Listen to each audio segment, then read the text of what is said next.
enforcement and discussion between law enforcement and people with intellectual and developmental disabilities. My name is Tracy Petrichik, and I'm the President and CEO at the Arc of Monroe. We are so happy that you could all join us today for a discussion about the interactions between law enforcement and people with intellectual and developmental disabilities. Today, we will hear from people with IDD, staff, and law enforcement. This inclusive community discussion is intended to build awareness and collaboration. The event is presented by the Arc of Monroe and the Advocacy Alliance, whose mission is to build and prioritize the voice of people with disabilities. We truly understand that public service professionals encounter a high volume of situations where they come into contact with people with disabilities. It's especially true with law enforcement, where situations can vary with intensity and cause some confusion. The idea for the session today was born from the work being done by the Advocacy Alliance in hopes of starting a discussion around these issues. I know these discussions are vitally important to our community, and I'm so proud that the Arc of Monroe is becoming a leader in this very important matter.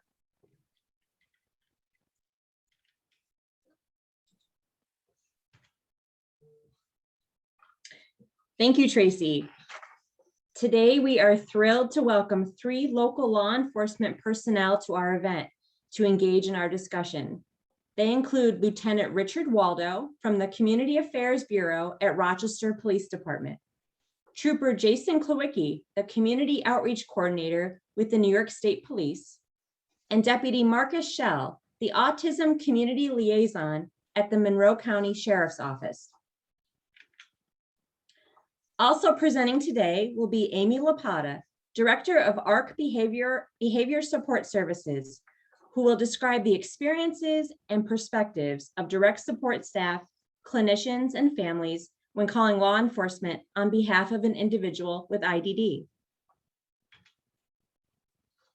Please add any questions you have throughout the program in the chat box, and we'll get to them as many as we can. All participants will be muted except for our presenters. Please be kind and courteous. We are looking forward to a respectful discussion today.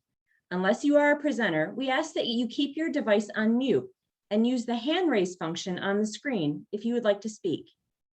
We are looking forward to an open dialogue, but also a respectful discussion. This video will be recorded and available to view later on the Arc of Monroe YouTube page.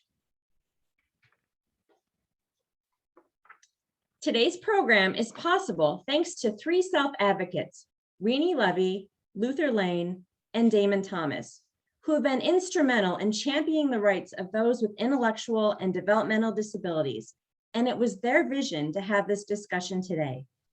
Thank you to Renee, Luther, and Damon. The Arc of Monroe would also like to thank Brian Potvin, who selflessly champions the rights of all people, including those with IDD, and is a true force for good at the Arc of Monroe and in the world. To kick off, we wanted to make sure we had the opportunity to hear from as many of our self-advocates as possible.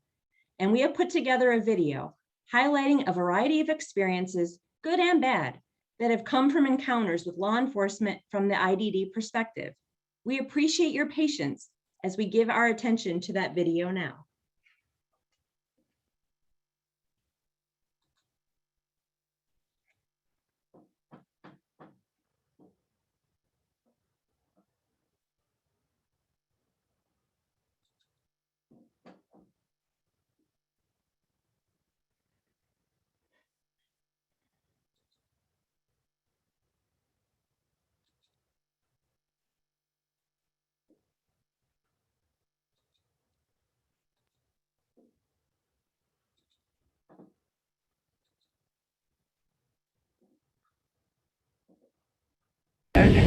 Everybody deserves to be treated with respect. Don't be afraid of someone just because they have a disability or mental illness.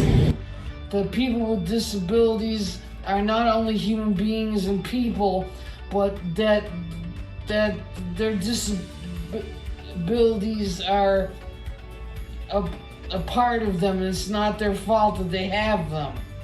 they just have to try to understand people more. And the people have to understand the officers more and what they're doing and how to handle situations. And they, you know what it is? It's the lack of communication. They need to communicate one by one with the people, and then they have the cop decide, you know, should we arrest this person or should we let them go? A couple weeks ago, me and the instructor for fiber arts took some of the students here at CAC out for a trip to the Lilac Festival. One of the students reached out her hand and was like, "Oh, hello," to like one of the officers there who was, you know, directing traffic. And he was like, "Oh, hi." And she read something on the officer's badge, like, "Oh, you're from so-and-so?" Like, "No, that's just where I work. I'm from here, actually." So that's sort of my experience with how the officer treated this person. And it was a very brief interaction, but I didn't really get the sense that he treated her or her peers any differently than he would just anyone else coming up to him and asking him a question or engaging with him. And I think this is because CAC is so close to Highland that the police here at least are very used to the people at CAC. And I can't really think off the top of my head any times where we've been approached by an officer and they have inadvertently done something that is triggered one of the students here. I can say that one time someone was nervous because they were passing by a place that had a lot of police officers around it and a lot of cop cars, and that sort of made them anxious because they thought something was going on, but it wasn't anything the police said or did to them. It was more so just the presence of the officers there. I feel it's because police are authority figures. They are one of the biggest authority figures you can go to for help. And if you have a developmental disability, you might have experiences with authority figures where they are dismissive of you or belittling of you and do not take you seriously or consider your perspective on things. They primarily see you as an annoyance or as something to be ignored at best. And I feel that sort of colors people's, especially if they're not trained to deal with people who have developmental disabilities, that colors people's perceptions of how these interactions go and sort of the takeaways some of the people here have of like what it's like to deal with someone in that occupation. The police officers have to educate the people and know what kind of mental disability a person has, if they're deaf, if they can't talk, if, you know, some people that I know, they look like they're drunk all the time, but they're not. They just can't walk right. And they have to understand that, the police officer, before they go ahead and jump somebody and say, hey, you know, you're arrested. And, you know, they don't have DWI. They just have a problem walking. Using that soft touch, using those skills of compassion, understanding, still while trying to maintain your safety. I get that, but you don't know what a person's going through, and just because this person is yelling and kicking and screaming, and maybe this person over here is calm, maybe it's that calm person you should be concerned with and not that one that's kicking and screaming, because at least they're getting it out. You know, they're not holding it in, they're not holding it back. Treat them as if they were your family. We all have probably someone in our family who's a little difficult to certain times, but you don't yell and scream at them. You try to take the time to understand what they're going through. Put yourself in their shoes, especially when sometimes let's say, because I know a person who has a delay in processing information. So if you're telling me to get down on the ground, I have to process, first of all, who are you? Why are you asking? It's a lot of processing. Why am I getting down on the ground? Give me that time to process that information, because it's not always that simple as me being able to follow directions. How do you even know I heard you?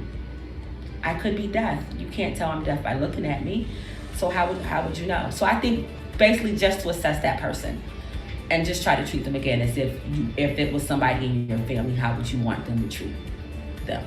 All right, I don't trust the police at all because they've been abusive in their power. They think that they're the boss of us, which they're not. They're here to protect us, not to abuse it, not to own us. So I don't know what I can do to get that trust back. Yeah. There has got to be a badge or something that they could wear and then have the cops or whoever, the paramedic, take a look and say, okay, this person is deaf. This person is mute. Okay, I understand. If a person is muted and they can't talk, have the cops learn how to read lips, how to learn sign language, how to learn finger spelling, in order to communicate with people that have disabilities. The person did stop. It was just the way that it was done. I felt like it was a lack of respect on that person's behalf, because you just walked up on the scene and you really don't know what happened, and something could have happened. And by you not taking that extra time to talk to the person as if they were, and this wasn't a child, like this was a teenager, going into adulthood, who could speak but was not allowed to speak. So An ID, yeah, or a card that says this is what my disability is, my disabilities are, and brief explanation.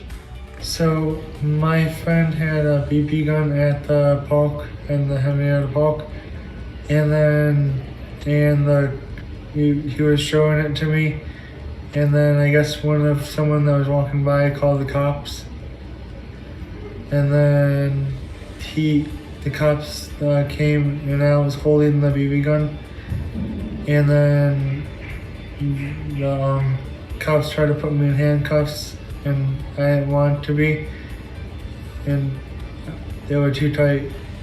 Then they took everything out of my pockets, like my wallet and my phone, and then they did like a writing down some stuff. I don't know what they were writing. They should have talked to me first and not try to just put me in handcuffs and straight away. That was confusing because it wasn't my gun, it was my friend's, and he didn't get to go in the back of the cop car, just me.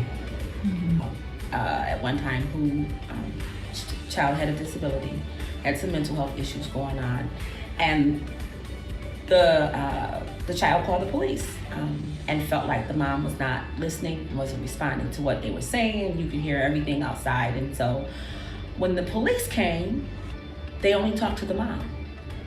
They never acknowledged what the person was saying.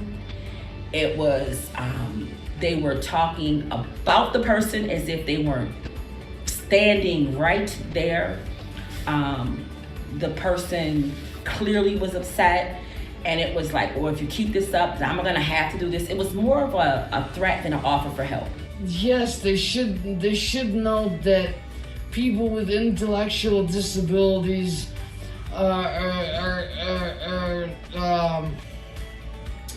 what's the word I'm looking for? Are Awesome?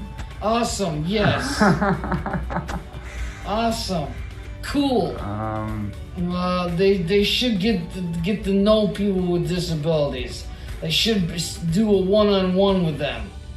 Would you want someone to come to your house Yes. and just to hang out and talk and Yes. cool? Well, the police were talking to me like a normal people. they was not respectful or rude. And they was kind of polite, nice, and that's about it. Well, one of my roommates had mental issues, and the police has been called on her, and the police was talking to her nice and calm. She asked to want to go to the hospital, and because thing going on with her issues, so the police, what they did is they called the ambulance and they sent her to the hospital, and she was not really in trouble, but they was being very nice to my roommate. Have a conversation and ask what's going on to the residents like me, to see what's going on with her and just calm her down. If she doesn't calm down, she might get restrained down for her until she calms down. That's the only way the police can do. But other than that, if she calms down, then I don't think the police will be more longer staying there in the house, because they have to go and do other jobs to do too. Sure. And sometimes when crises go on like that at the house, I have to give my roommate space. Because more I give them space and don't give them attention, they will calm down on their own. Because sometimes they want attention from all the staff and me and my other roommates.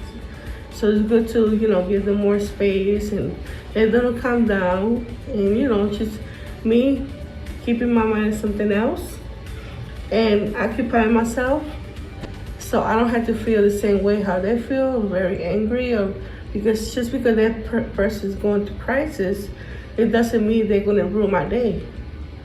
So it's a good thing to keep my mind occupied, so I don't have to be mad and upsetter than that person. So it's good to just walk away.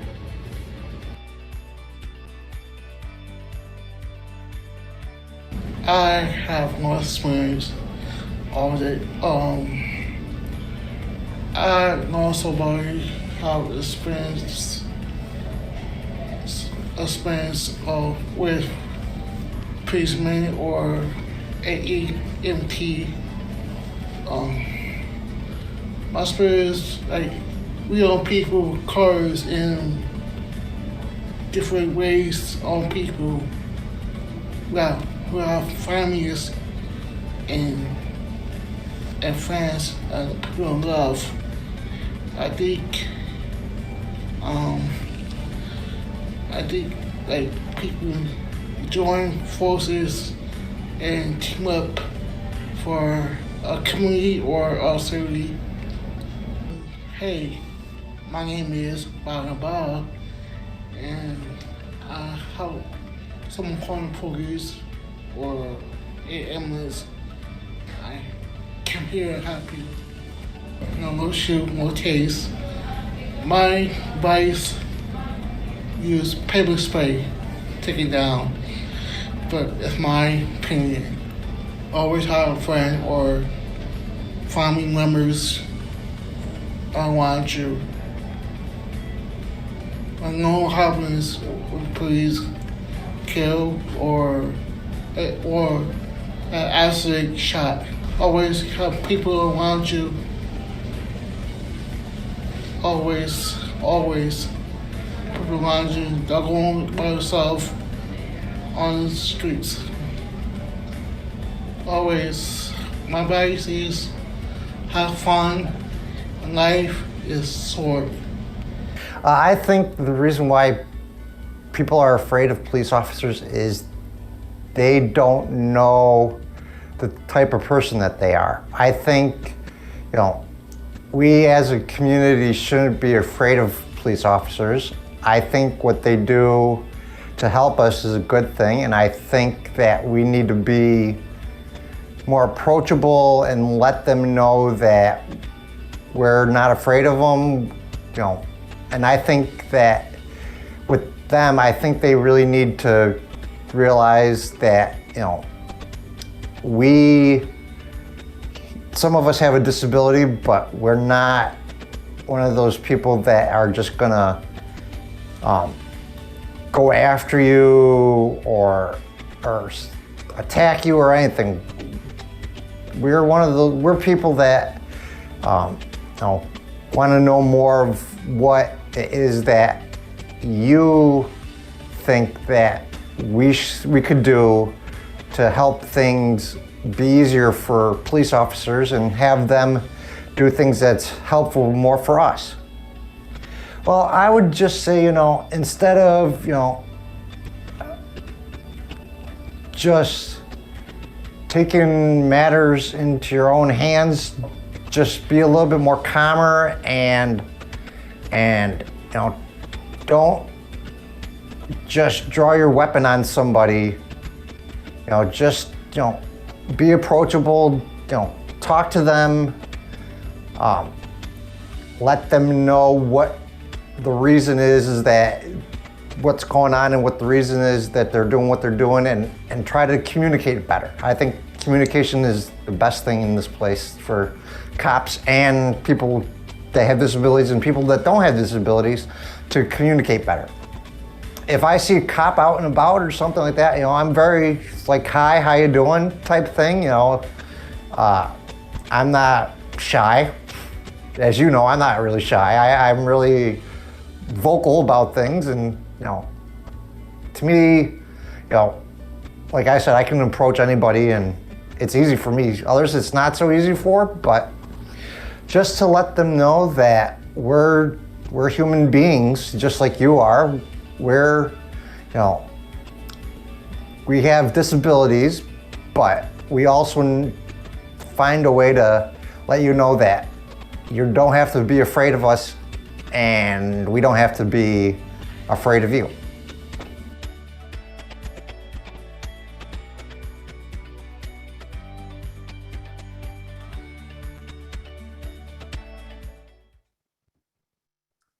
So thank you to everyone who took the time to share those stories and be vulnerable. And we heard a wide variety of perspectives, and that's just a small snippet of some of the conversations that the self-advocacy group has been having for years about the interactions between law enforcement and people with intellectual and developmental disabilities. So we really appreciate everyone for taking time to be part of that video. And we appreciate you all for listening to them. And we hope that this discussion continues.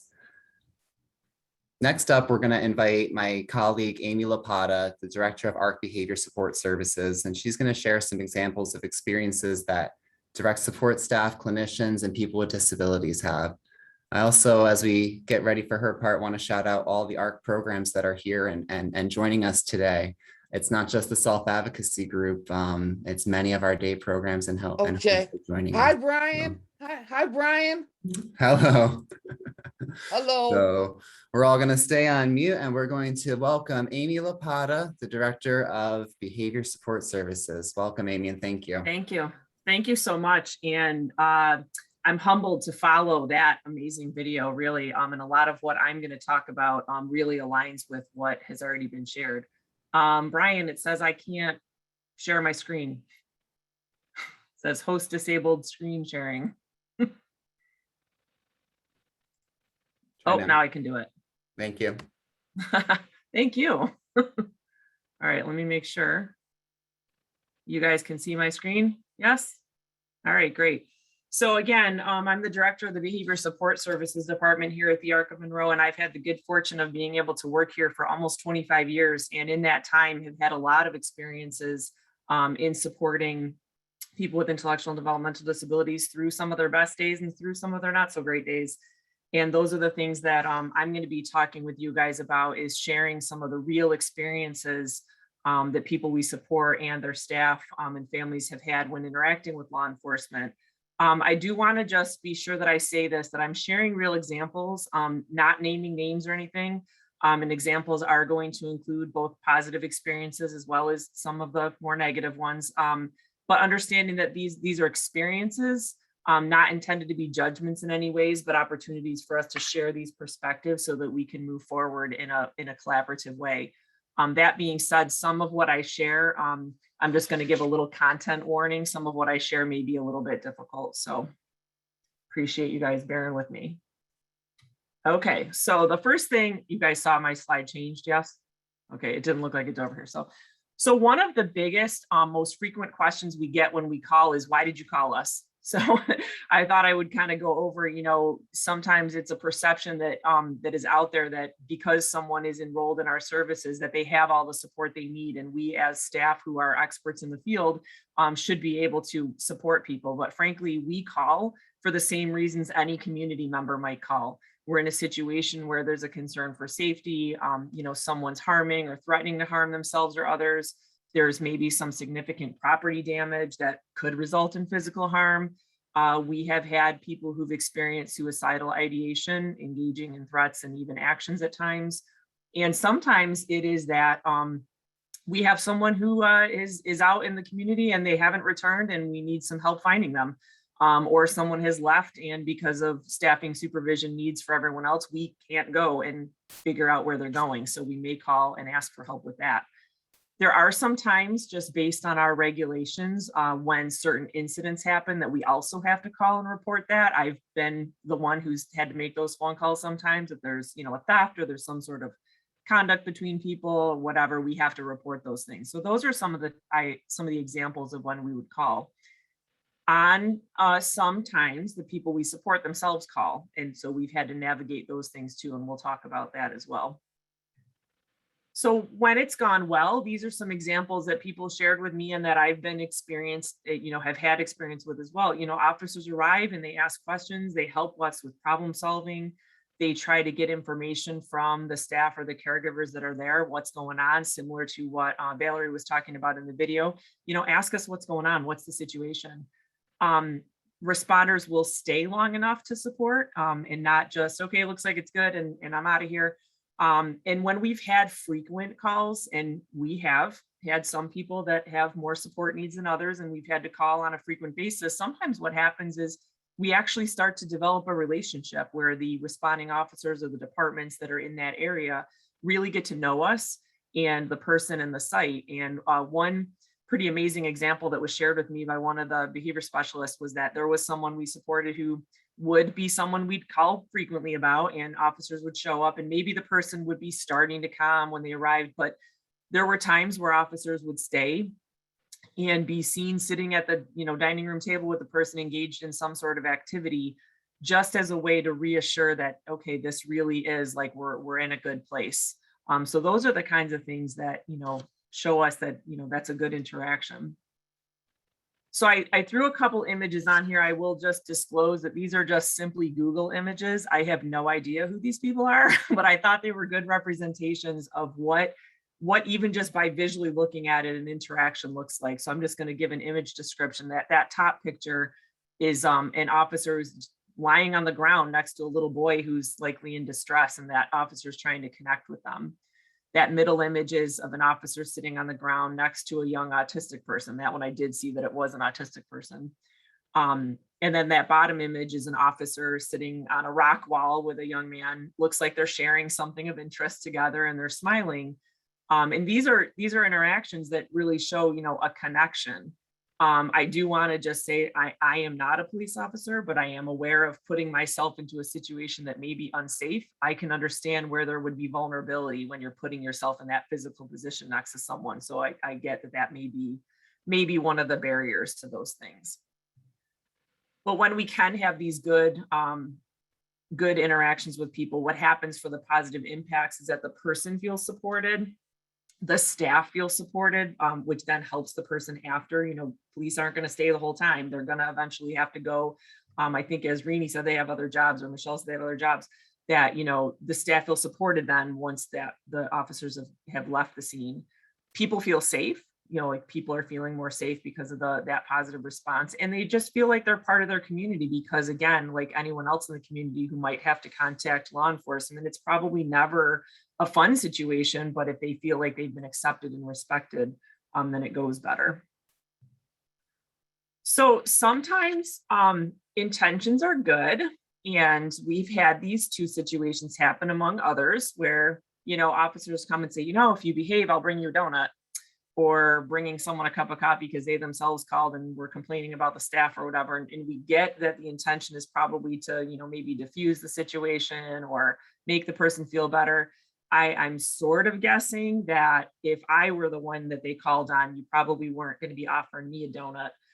So sometimes it leads to reinforcing things that we don't want to. And when we've had people that frequently call 911 in an attempt to just engage in some kind of social interaction, that's just going to pull officers away from what their primary responsibilities are, right, in responding to what are actual emergencies. So we do appreciate the positive relationship you're trying to build, but sometimes it can kind of backfire for us. Now, these are the situations that, again, may be sensitive for some people. These are situations that actually did happen. And again, when it really, really went sideways. When someone responded and, said, what do you want me to do about this? You should have control of them. They're in your care. That's not helpful in any way, shape, or form, especially when the person themselves is maybe in that area and hears what's being said. When an officer responded and we had a situation where, yes, the person was having a pretty significant dysregulated episode, but it escalated to the use of a taser in order to restrain them. And when our behavior team arrived on the scene, it was just so traumatic for everybody. The person was sitting there in tears, didn't understand what was happening, didn't have a lot of or any really verbal language. And it made it very challenging for anybody's emotions to be really in check in that situation. There was another one where we had someone who is not someone who uses verbal language and was sitting at a table and actually kind of calming at this point, had engaged in some property aggression, which is why we had called because there were some safety concerns. But we think that the officer just assumed because the person couldn't talk that they also couldn't hear. And so started saying things like, they really should be locked away from society. I don't know why they're allowed out and whatnot. And the person could hear and understand what was being said and stood up, to be like, what up? Why is this person talking like this about me? And then the response was to pull a taser and scream at them to get on the ground. And, I think there is that, Vale mentioned the processing issues. Sometimes like he may not have understood all of that too, and that could have really escalated even further. Now, when we've had someone who's in a mental health crisis, it's really important that, there's good communication. And I think communication was emphasized a number of times in the video from the self-advocates. In a situation we had where someone was in a mental health crisis and was engaging in some self-injurious behaviors and really at high risk, our intent was to have emergency services respond to transport the person to the hospital for evaluation. Upon arrival, officers noticed that the person seemed calm and said, well, I think we're good. I don't think we need to take them. As soon as, and the staff were like, no, you really do need to take them. As soon as their back was turned, the person had kind of gotten themselves out of their seat, had climbed down and actually engaged in some behavior that ended up injuring the staff. And then it was, oh, I guess we do need to take the person, get the person into the ambulance on a gurney. And again, the staff says, really think you should secure them because I don't think they're calm yet. No, it's okay. And within a few minutes, the person had the EMTs in a chokehold. So, it's important that for the safety of everyone that we're working together with that communication. So obviously when we have interactions like that, these are the kind of impacts and the risks that come out of that. People can be afraid. I think Michael made a good point of saying, we shouldn't be afraid of the police. They're there to help us. But sometimes situations like this lead to that fear. They get afraid that staff are going to call police because of interactions that they've had. There's been physical harm. Someone put in cuffs that were too tight or the taser barbs and things like that. That confusion that I think a few people have mentioned already. And then frankly, officers are at a greater risk as well because they may respond with some physical, response that could put officers at greater risk, like in the situation I just described. Also, that feeling of disrespect or being othered. And that's not a feeling just on behalf of the people with disabilities. It's the staff that are supporting them. When we get responses like, why did you call me? You should be able to handle this. It feels like we're, yeah, we can't. Like if we could, we would. That would be great for everybody, but we can't always. And we've had times where response times start to get delayed because frankly, we get it. this person's called you 10 times in the last 2 weeks, you're kind of being like, okay, yeah, it's them again, whatever. But there may be that one time where actually we need a response to get there, and it can feel like there's not a trust then when, you know, we are not getting the response we need. So just some tips as far as what helps, and these are so in line with what everybody in the video was saying that I'm just sort of repeating some of it, but, you know, have that calm tone of voice and that body language, you know, introduce yourself, ask them who they are, what their name is. Like Damon said, you know, explain why you're there. Hey, I heard you're feeling stressed out. How can I help? Or I love how Damon said, hey, did someone call the police? That's great, because then it sort of sets the tone of, you know, what the heck are these people, you know, in badges and guns and stuff showing up at my door for? Talk with the caregivers or staff away from the situation if you can, because it is important that you get information, but that you do it in a way that's sensitive to the person who's experiencing the crisis. I think it's probably similar to how you might respond to any other emergency situation. You want to find out what's going on. Finding out how people communicate and process, and both Rini and Vale talked about this. You know, you don't know if someone can hear you. You don't know if someone can talk using words. You don't know if someone has a processing difficulty, and they're not ignoring you. They're just trying to process what you said to them and understand what's going on. And then finally, it's really good to ask what outcome we're looking for. Sometimes in that mental health crisis, we're really looking for, we need to get this person to the hospital. We really need to get this person to a safe place, even if it's temporarily that safe place. Sometimes we don't need that. Sometimes we just needed a little bit of, I'll say, backup to say that, you know, we got this, we're here to support you, because sometimes the people that we're trying to work with and help, they, you know, if we are in a stressful situation or we've got 6 other residents that we're trying to keep safe as well, we just need some help in making sure everybody's safe. But ask us, you know, what would be the most helpful in this situation, right? Sometimes it is just sit down and talk and get to know the people and know what the issues are. It's also helpful to understand the impact of intersectionality. And by that, I mean, people we support are not just disabled, they're people of color, they're members of the LGBTQ community, they have varying socioeconomic backgrounds, family situations, trauma histories, all of that. They may have complex medical or mental health support needs on top of the intellectual and developmental disability. Regardless of all that, at the end of the day, they're people. And that's, I think, what everybody in the video was saying as well, is, you know, we need to be seen as people, but understanding all that intersectionality. And as contradictory as it might sound, sometimes it is best to just do what you would do for anyone else with or without a disability. It's okay to explain natural consequences. If you've had someone literally call you 10 times in the last 2 weeks, it's legit to say, you know what, buddy, calling 911 because you're mad at the staff is not an appropriate use of 911, and you can get in trouble for that. Calling us because you have, you know, this thing going on, you know, that takes us away from helping someone who really has an emergency going on. That can help build that better relationship. Just be straight up with them. It's not threatening. It's just telling them this is what can happen. You know, hitting people is not okay. It's okay to say that to someone. And then on the flip side of that, it's not okay to give them special treatment. Like if I'm in a store and I steal a candy bar, it's not, oh, it's okay because, oh, they have Down syndrome, it's okay. No, it's not okay. We need to be able to help people learn, you know, community expectations as well.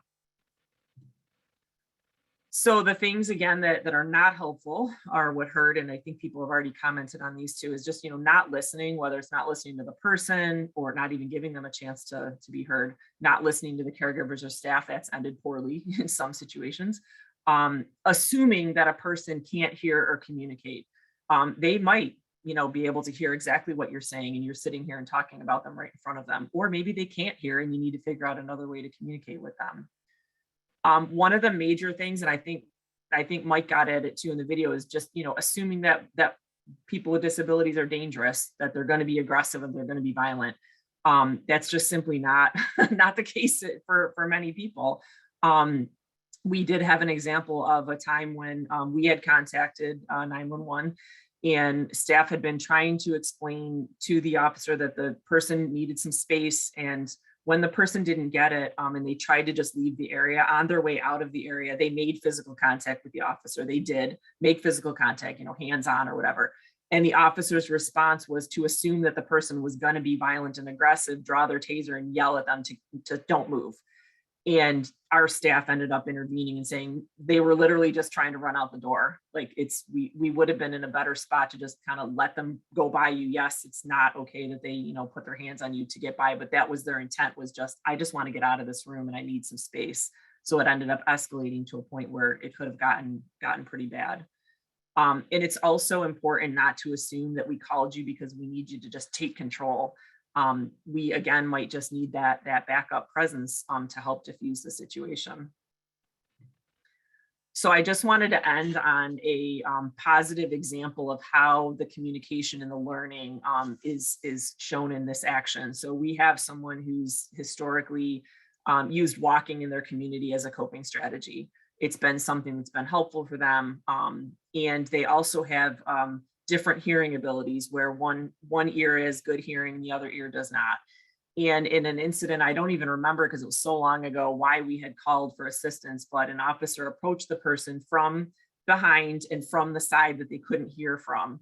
And imagine if that happened to you, how you might respond. The person turned, was startled, turned and swung and connected with the police officer's face. Not good for anybody in that situation. But what ended up happening in the aftermath of that was this person was then restricted from being able to be independently out walking in their community for an entire year. And we had to support them through that by being around whatever, but they got a real negative taste in their mouth about how their interactions with police were going to go from that. And it was very difficult for them to kind of move forward. But just recently, I learned that we've now built a relationship with the local department and even the neighbors who now know that this person they're just out walking. They might look different, they might talk different, but they're just out walking because it's what they do. And sometimes they don't remember to come back when it's time to come back. And sometimes we have to call to say, hey, can you just help us find the person? But the officers now know that's all I got to do. All I got to do is take a little ride around. When I find them, give the house a call, manager a call, whatever, and say, yep, this is where they are. They're good, whatever. They know not to get out of the car, not to approach them because that's not what we're looking for. So that was a really wonderful collaborative way that we were able to support this person and with the community feeling safe as well. So that's what I'm hoping to get out of all this. So I just want to thank you guys all for taking the time to share today, to listen to the stories. Again, I can only speak about the experiences I've had and that others have shared with me through all this. And I'm really looking forward to next hearing the perspectives from the officers who are going to be sharing with us and for our future collaboration to improve these situations for everyone. Like Mike was saying, I think the more that we can do this, I'm really hoping this is just the start of a relationship and a conversation for all of us. Thank you so much, Amy, for really providing all of that useful and helpful information and compiling some of those staff experiences that we've had at the Arc of Monroe. And I'll echo what you just said at the end. I think the world's a much better place because we're all here today. You know, everyone came and everyone's doing this. So I'm really happy now to turn it over to our law enforcement officers who have so graciously agreed to join us for this event. Again, this has been a long time coming, so I'm really grateful to have them with us. So we have them up here, and we're going to start first with Lieutenant Richard Waldo from the Rochester Police Department, and we'll probably just go in order of how we have them up on the slides here. After that, we have Trooper Jason Klawicki joining us, and then we have Deputy Marcus Schell from the Monroe County Sheriff's Office. So we are ready to listen, and we really appreciate you all being here. Do I need to make any of you co-hosts to share something, or just let me know? I'm good for now. Thank you. All right, thank you. All right, good afternoon, everybody. My name is Rich Waldo. I'm a lieutenant in the Rochester Police Department. But more importantly, I have a collaboration with the Best Buddies organization. I don't know if anyone's familiar with that. I actually have one of my best buddies. We do the Citizens Program where Nick, he is one of my pals. We hang out all the time. And a couple years ago, we did, before COVID hit, we did the Champions event to raise money for Best Buddies, which also helps people with intellectual disabilities. So everyone has their stories today and they were from the heart, right? So I'm going to shoot from the heart today because I really wasn't had anything prepared because I didn't know what to expect. So I hope these are the exceptions and not the rule. I know our police department is trained to treat all people with dignity and respect. And I couldn't imagine an officer blatantly going out there and treating someone with intellectual disabilities with disrespect. I do understand some of the force things could be seen differently, but I really hope these are the exceptions and not the rule. And I'd like to focus on the positives if we could, and not the negatives, because one of my assumptions, and I could be totally wrong, is that what's going on in the world today for the police departments across the country is there's a little anti-police sentiment going around, and I just don't want that to creep into organizations, right? Because that would be the worst thing to happen. I have nothing but positive relationships with people with intellectual disabilities and the organizations I work with. I'd be happy to work with the Arc of Monroe to do anything I can. I just don't want the other people's values or beliefs to sink into other people's. Everyone should have their own thought process, right? Just like someone said in the video, we all have our own views, and they all should be positive towards the police. We should be positive towards the citizens. The citizens should be positive towards the police. To have a blatant anti-dislike of the police usually is founded in some reality, but it's easily debunked if you met a lot of officers. So I'll be glad to do whatever I can with the ARC and help them out. And I hope that was enough. That was what it came from my heart today. That was an amazing perspective. Thank you so much for sharing that. And we would appreciate if you could stick around for questions later. Maybe people on the call might have some questions. So next up, Trooper Jason Klawicki, if you are here. Yep, I'm here. All right, thank you for joining us. All right, I can follow along the same lines of the lieutenant there. I wasn't really sure, so I didn't prepare anything. I can talk to you a little bit about some of my experiences. I'm in the school and community outreach unit. So essentially what I am is I go a full-time presenter. I go into schools, businesses, and community groups and talk on topics of safety and law enforcement. So I get to interact with a lot of people. I'm no longer on the road. I worked 18 years on the road and then transitioned to this spot where I'm primarily in the community. I can tell you 23 years ago when I first came on with law enforcement, I didn't get a whole lot of training of how to interact with people with disabilities and things like that. Along the way, probably within the last 5 or so years, we started incorporating more training in, and every year we get together, we'll train once a year. We'll do a group training where all troopers will go through an in-service, and a lot of times we'll go through how to handle those situations. But we're kind of catching up. We're a little bit behind the ball. Like the lieutenant said, I think the majority of law enforcement officers have good intentions, want to handle things. But unfortunately, when you're in the law enforcement business, a lot of what we do is time sensitive. When you're in an emergency, the quicker law enforcement responds, the safer everybody's going to be. Once we make that response, generally things start to go better, and the quicker we can respond, the quicker we can get a medical person to help you out, the better you're going to be. So a lot of times we're in that mode where we just want to get there fast, get answers quickly. And unfortunately, when you're dealing with people with disabilities, sometimes that doesn't work well together.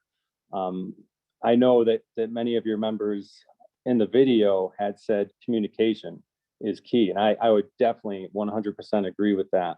That, if you can slow it down and get that communication going. And we as police officers, we need to communicate why we're doing, what we're doing and why we're doing it. And get those people to understand, okay, I get why he's asking this, or why he's writing down my name, or why he's making me sit, in the back of the police car. And in the same respect, communicating to us if you do have, certain needs, like, if the lights from our police car are really disrupting you, let us know that. And we can absolutely accommodate those types of situations. So there's a lot of different elements out there, that we can do better and through more training. And I think this forum right now is a great way to do it. I think it'd be even better in person, but obviously, unfortunately, COVID, you have to go with safety first. But Just getting those meetings, being out there, communicating back and forth in a non-emergency manner. So then if we do have to come in that emergency, we've already met, we've already talked. I may know some of your circumstances, and I know, especially with RPD, they work in the same neighborhoods. Unfortunately, troopers were mostly highway out here, so we'll come in to assist, but for the most part, we're on the highways. RPD, you know, they're in the same neighborhoods every day. They might be able to develop those relationships, especially the local PDs and things like that. And I think that's absolutely critical to get that comfort level. So then when you do need us, we're comfortable with you, you're comfortable with us, and we can help you, you know, mitigate things that are causing you concern, and respond better. So that's what I have.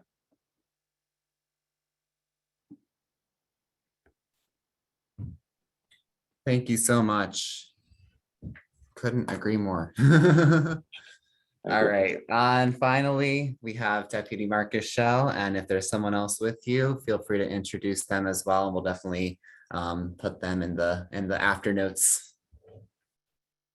Hi, I'm Deputy Marcus Shell. I'm been with the jail for 27 years, so maybe I'll have a little different perspective than the trooper and with RPD that are on the road dealing more with public.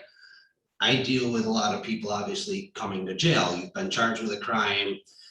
You are committed to the custody of the sheriff. I've worked most of my career down in booking.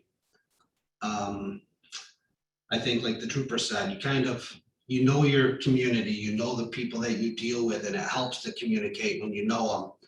Working in booking for most of my career, I know a lot of these people that are coming in. They're repeat offenders, a lot of them with developmental disabilities, a lot of them with mental health issues. Somebody that's new on the job might think somebody isn't responding quick enough to a command or a question, and our training tells you to wait a little bit. Our training tells you, you know, look at signs, look at symptoms, look at what's going on. I may know just a person by their name and their face coming in that this person reacts this way to certain things, you know. Don't put your hands on them. Don't get too close to them. Ask your questions.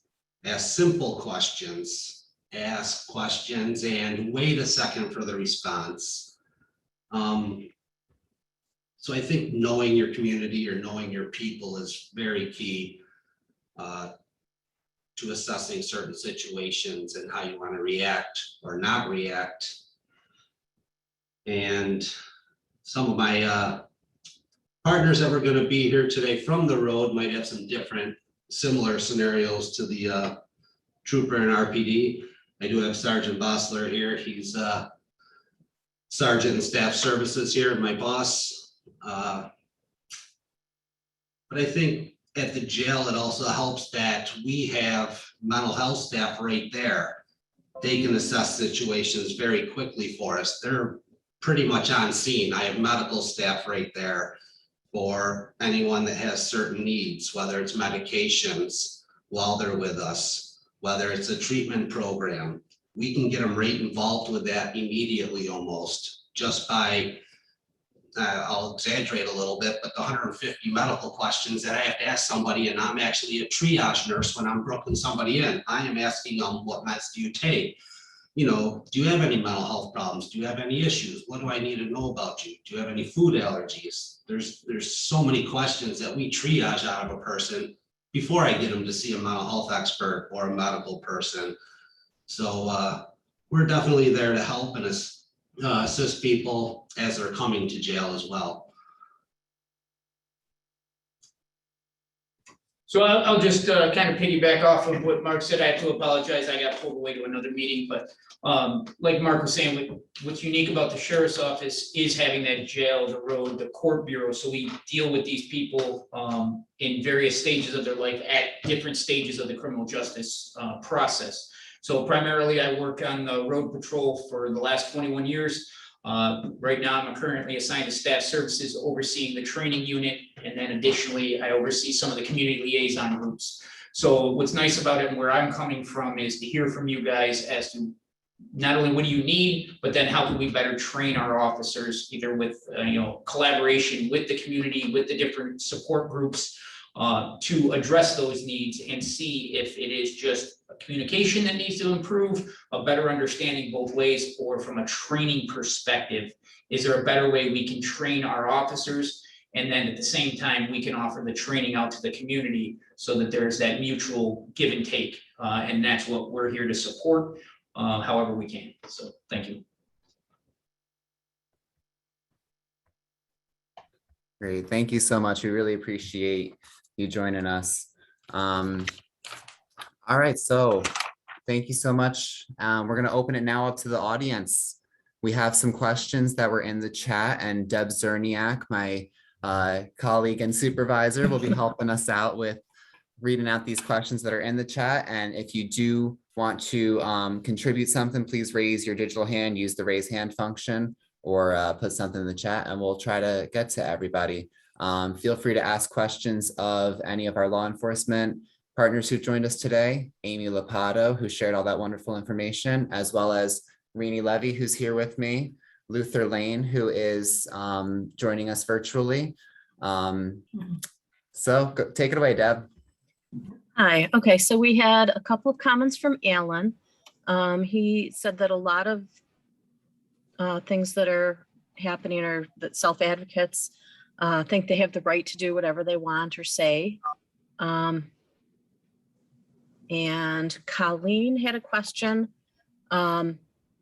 asking if you invite individuals into your precinct to meet and get to know people with intellectual and developmental disabilities. Not sure who that was directed to exactly. I can speak from the sheriff's office perspective. I don't know if we've previously done that specifically with people with disabilities, but we have a ton of community outreach groups. We offer tours of our facilities, tours of the Public Safety Training Center. So if there is something specific, a request from your group or from the ARC that they would like to see, that is definitely something I know the sheriff would support and we could facilitate, at least from the sheriff's office perspective. From the RPD perspective, yes, I personally and my members of the Community Affairs Bureau, we've gone into schools. They haven't come to us per se, but we've went to them. We went to schools. We've went to the ARC. We've been to many places just to sit there and talk with the children a lot. And just like the deputies say, we are definitely willing to do whatever you need to do to establish a better relationship. I can say from the trooper perspective, I've done a few different things. I've participated in some events where we've done mock interviews for ARC down in Steuben County. We've done a couple different events like that. We'll do building tours if you have a group that wants to come in. We don't specifically per individual basis. If you put out a request, we can absolutely through our school and community outreach unit, we can definitely accommodate it. But generally we work with groups, anywhere from special need groups all the way down to, Cub Scout, Girl Scout groups, organizations like that want to come through and see what our building looks like, see some of our vehicles, what we do on a daily basis. We can absolutely do that. And then, like I said, we have gone out into the schools and met and worked with those folks as well. Thank you so much. Okay, we also had a comment, a suggestion about using what's your pronoun when speaking to people, not the mentality of you guys. And Amy, one of our presenters, asked if when you do the training with your officers, if you might be interested or willing to have a self-advocate come and be part of that.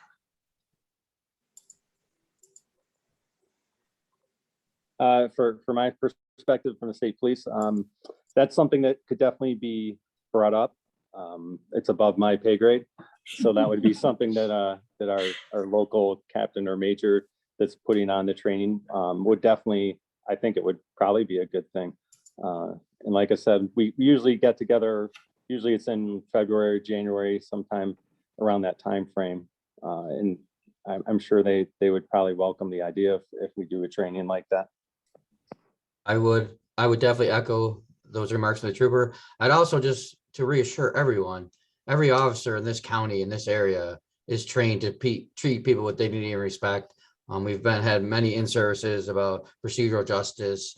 So I don't perceive it as, well, my perception is not as big as an issue as some may think it is, right? But I will go back to one of those questions about someone said self-advocates can act however they want. I will admit, and this is just me, taking off my uniform for a second, the behavior that we have, not in anyone in particular, but what's happening now in this city, that is an overwhelming behavior that we see. Now, it doesn't have to, it could be anybody. It doesn't have to be someone from the ARC or intellectual disabilities.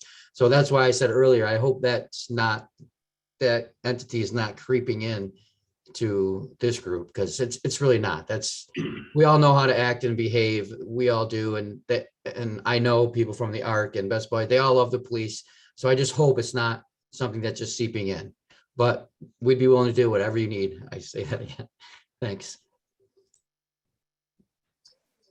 I know through the Sheriff's Department, we've collaborated with Autism Up and also the founder of Camp Puzzle Piece to assist us in some new training methods. And we actually have some PEX cards for our autistic nonverbal people, whether they use the pictures. So we do have some PEX cards to get some basic help, you know, maybe 20, 25 different pictures on there for whether they're thirsty, hungry, need help, you know, those types of things. So we've collaborated a little bit and had those be part of some of our training so far.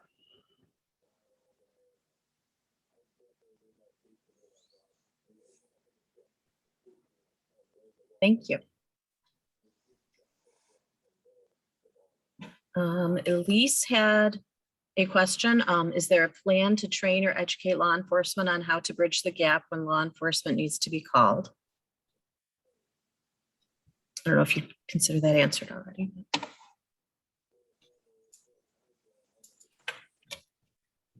Man, no one wants to jump on that one, huh? But I think I would consider that's already been done.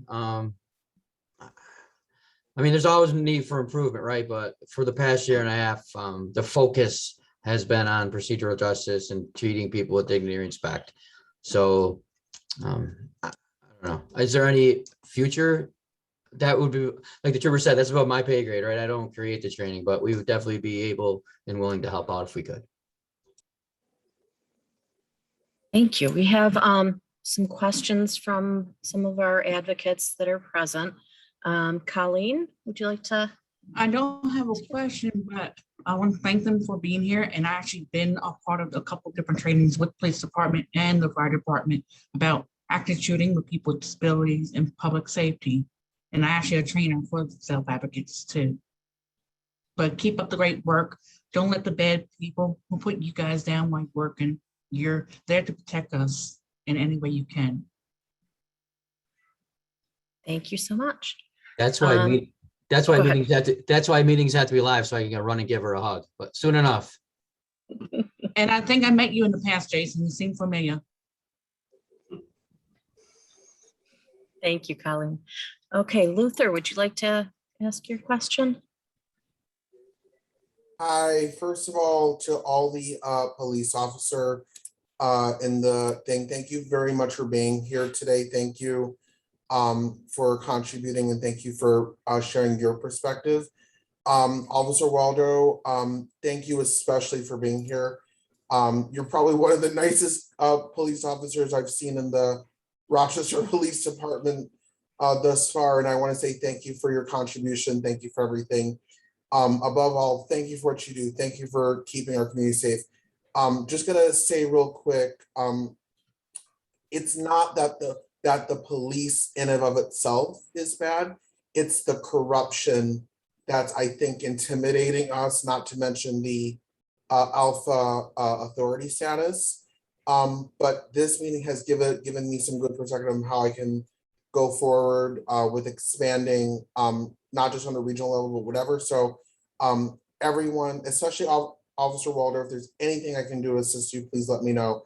Also, I did meet fascinating officers in the past. Like I was in Gates at the former Friendlies there, working with the police along with the NBC Channel 10 Zeki Red. And I also met with ironically the former police chief Totino. So I'm willing to work and be there for the police in any way possible. But again, Officer Waldo, especially you, but everyone, thank you. And also, one other quick thing. I was at the George Floyd protest last year, but I almost lost control. In fact, I'm not gonna say what happened when it became a riot, but that being said, I do not in certainly any way condone or accept violence. Could you explain from your perspective on the protest, the context of protests? Because we want to make sure that we acknowledge the nonviolent protesters, but we want to make sure that we, condemn the protesters that are going to riot and loot, among other things. I just want to hear from your perspective. Outside of that, thank you very much for being here, and we will be in touch. Wow, that was very humbling. Thank you, Luther. I appreciate it. If I could give another hug, it'd be out there. As far as the protests go, don't worry about it. Okay, virtual hug. As far as the protests go, so I think the police department has made strides in how we react to the protests.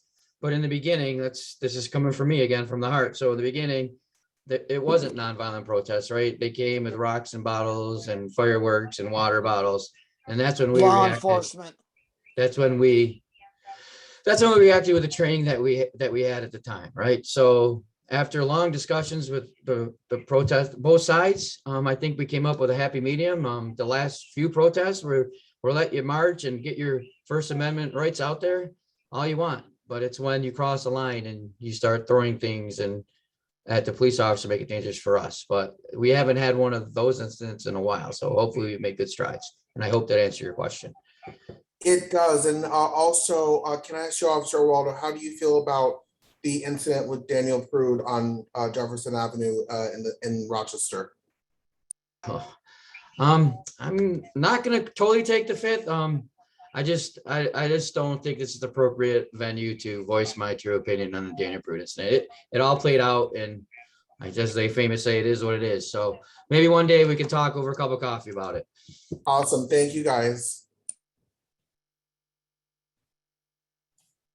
Okay, Brian and Rini had a question. Yes, my question is, why is it that we gotta have something, we gotta have a badge or something that would tell the police that we're handicapped? I was thinking more like a whistle with a reflecting light on it that says the Arc of Monroe County, that we are learning disabled, we have some kind of, have some kind of disability, and we're mute. Some people can't talk, some people can't hear, and some people can't walk, and other disabilities that, physical disabilities and mental disability that we have.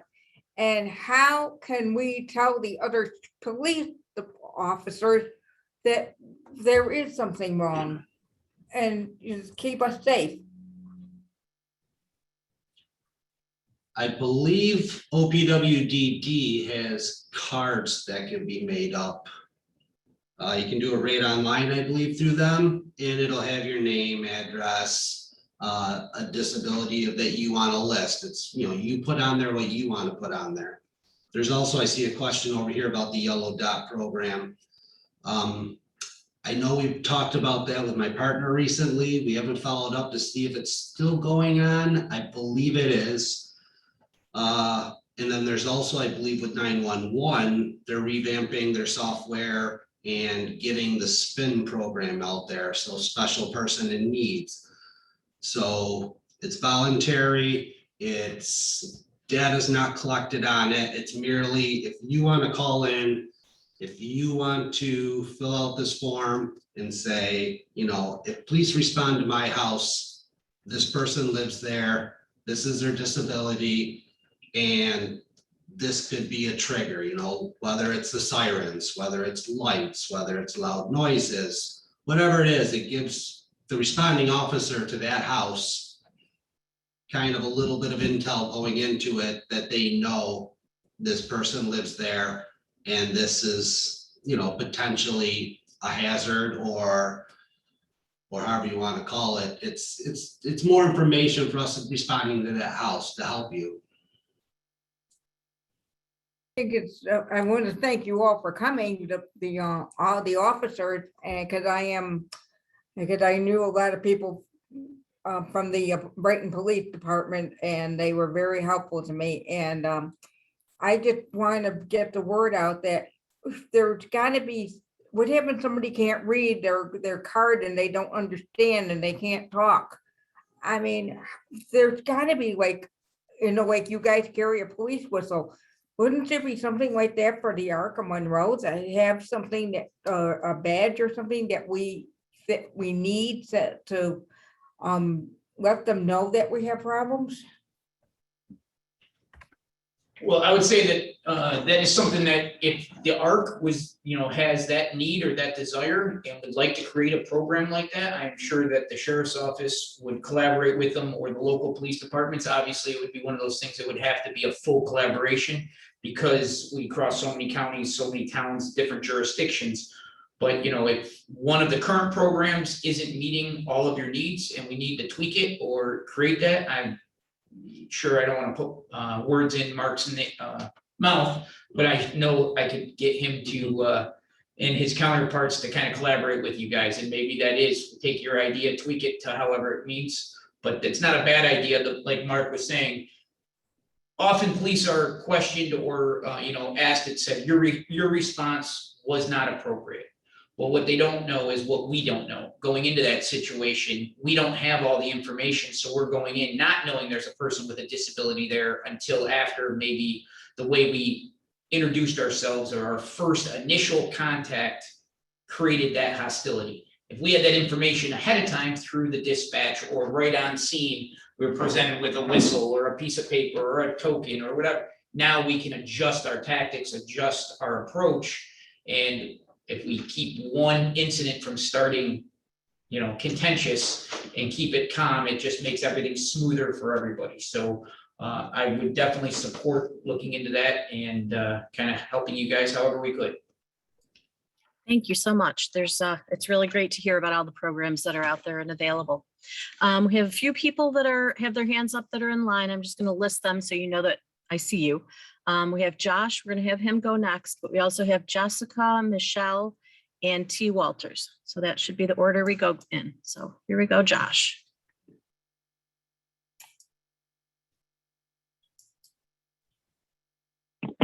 All right, hi, I am Josh. I am a member of the Arc Alliance Self-Advocacy Group, and what I want to know is that too. What I want to know is if any of the officers will be also taking any like trainings in disability awareness and that. Because I know the Self-Advocacy Association of New York State, or also known as SANIs, they do some trainings like that. And they do it free of charge. So I didn't know if maybe if the police departments will be up for doing taking a training like that. Because I know another organization called Campaign D also works with a lot of law enforcement, especially in the towns of Gates and Henrietta, Brighton. And I wasn't sure too if any of the other police departments too were familiar with all the advocacy work too that Campaign D does, especially for law enforcement.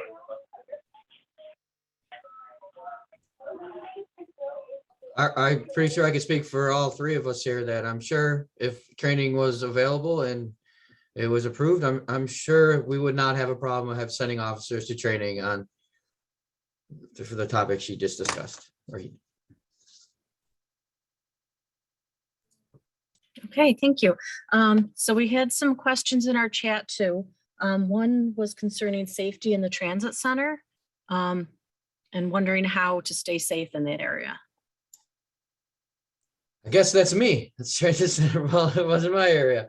So the transit area, there is security guards there, and every now and again there are officers there working a detail. We're always going to tell somebody, if you don't feel safe, say something. If you see something, say something, right? The security guards in the transit center should be willing for you to walk up to them and say what you don't feel safe. So just watch your surroundings. If you don't feel safe, say something. Perfect, thank you. Okay, we're gonna go to Jessica. If you have a question. So hi, my name is Jessica. I was born with cerebral palsy, which affects my lower extremities. CP can affect people two different ways. It affects me with weakness. But my so I've had in the past few years, I live in the community, I have self-direction, but in the past few years, I've had two different incidents with police where there was staff and my supervisor supporting me, and they completely ignored my staff, refused to speak with them who are supporting me. Because I get very nervous around police, I guess maybe because of negative experiences in the past. But it's also the whole concept of a stranger walking into your home with a gun. So basically, I was wondering, how do you deal with people with CP who might have spasticity and might be misinterpreted as agitation? Good question.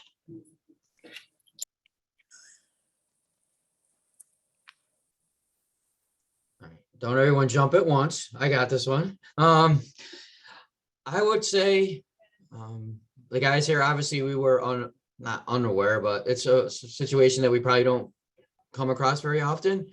And I would hope our training and experience just with people with and without disabilities, we could notice that it was something not normal, and we would treat you as we treat everyone, hopefully with dignity and respect. And if you don't ever get treated with dignity and respect, when the police show up, you all have the right to call for one of their supervisors, right? You shouldn't let this pen up inside of you and wonder why the officer treated me bad and then wait to a group like this. There's avenues every day. If you feel like you were treated wrong, just call back up and ask to speak with that officer supervisor. Okay, thank you.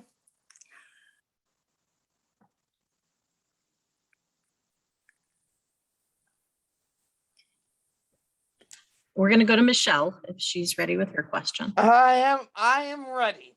I want to first thank the officers for joining us. It was most important to me that they join us so that we can discuss how to work with each other. My question is, why do you use force on people why do you use force on people on disability people when they're trying to what am I thinking here? When they're trying to tell you about how they are, if they're being inappropriate or you seem to think that they're violent. Why do you use force? And is it always necessary to use force? Because for me, I have an intellectual disability. If I was had a mental health issue, it's not my fault that I am violent and I can't help it. How would you approach me if I was violent and I couldn't help it? How would you handle me? Would you use force on me, or would you find another way Well, to help me? yep. Well, Michelle, there's a lot of facets to that question. So I'm going to start with force in the police department. We don't go out to jobs hoping that we could use force on people, right? So we only use force when it's appropriate and we need to, hopefully, right? 99.99% of the time that happens.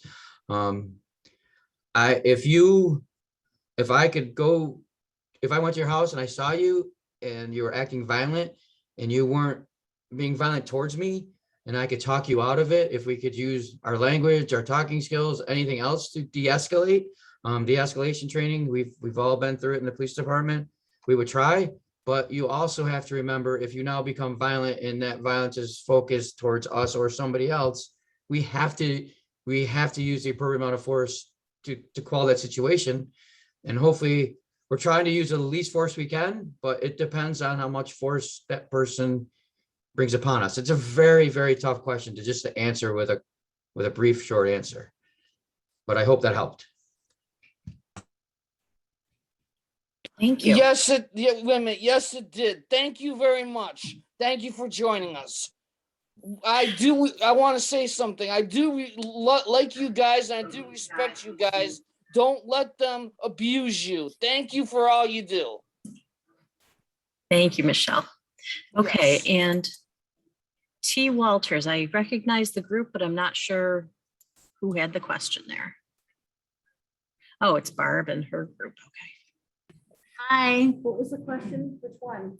Because I think we asked two. How do we make the officers more comfortable? Is there anything we can do to make the officers feel more comfortable when dealing with a concern we may have? That was Dominic's question. Yes, and I meant people like the people you support. I know staff does all they can, but what can we do? Like That's a great question. us. What can the people with disabilities do to make the officers feel safe, comfortable when they arrive? I guess I'll step in. I'm sure someone else might have some, but just probably explaining, what's going on with you so we can understand.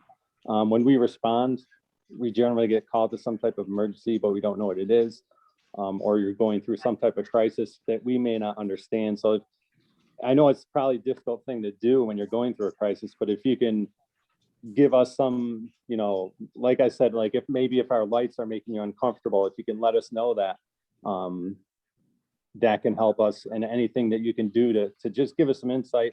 Okay, how can we help you? What can we do? A lot of times we'll reach out to, if you have an aide or if you have a family member there, I might reach out to them and say, hey, what can I do to calm them down? I see this person or that person is going through a tough situation, and they may have already seen you go through that before, whereas it's something new for us. So just helping us understand how we can help you, because essentially that's what we're there for, is to protect you, protect your family members, protect your community. But we need to know, what we can do. If there's something simple that we can do to reduce that nervousness or uncomfortability, that's, probably the best bet. I don't want officers to be. I think it boils down to that two-way communication also, you communicating with us and us communicating back at you, and both of us understanding what each other wants or what each other needs also. So it's a lot of it's that communication back and forth. Yep. And we also have to remember the golden rule, right? If it applies to us, if we treat people the way you want to be treated, right? It applies to both the officers and the people we go into. So if you always remember that, you can't go wrong. That's really important, because I don't want the officers to feel unsafe. I don't want them to have to draw their weapons. Because that gets scary for everybody involved. Thank you. Did your group have another question? I think the other room, we've got like 30 people. And so I did. I think one had something about the transit center. Oh, no, Mike had something else. Wait a minute. What is it, Mike? Something about a defibrillator? I know someone that just recently had a defibrillator put in. And I was wondering, how do you handle someone that has a defibrillator if they were in a situation that they needed help with? I can speak to that one because I actually have a family member with a defibrillator as well. So with that, it's once again, the way those are located and with the newer technology, the units are smaller and smaller. We probably would not know that they even had that defibrillator if that two-way communication isn't there and they can explain it to us.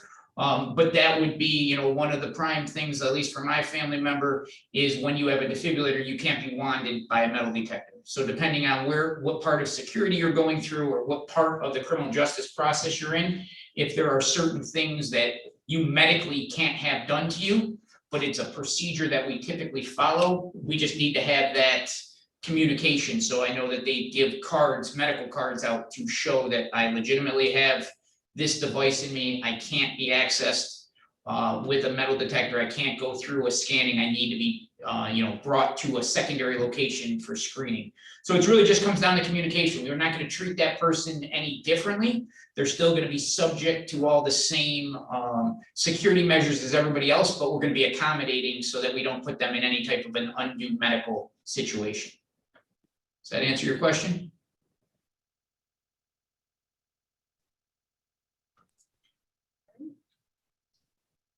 You're welcome. Thank you very much. I think we're turning it over to Kristen now.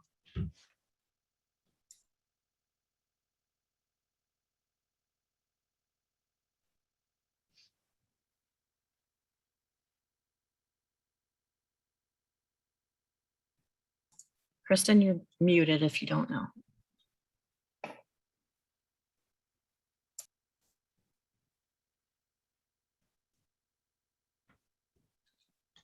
I didn't know. Thank you, Deb. So thank you for everyone for attending today. We are at the 2:30 p.m. mark.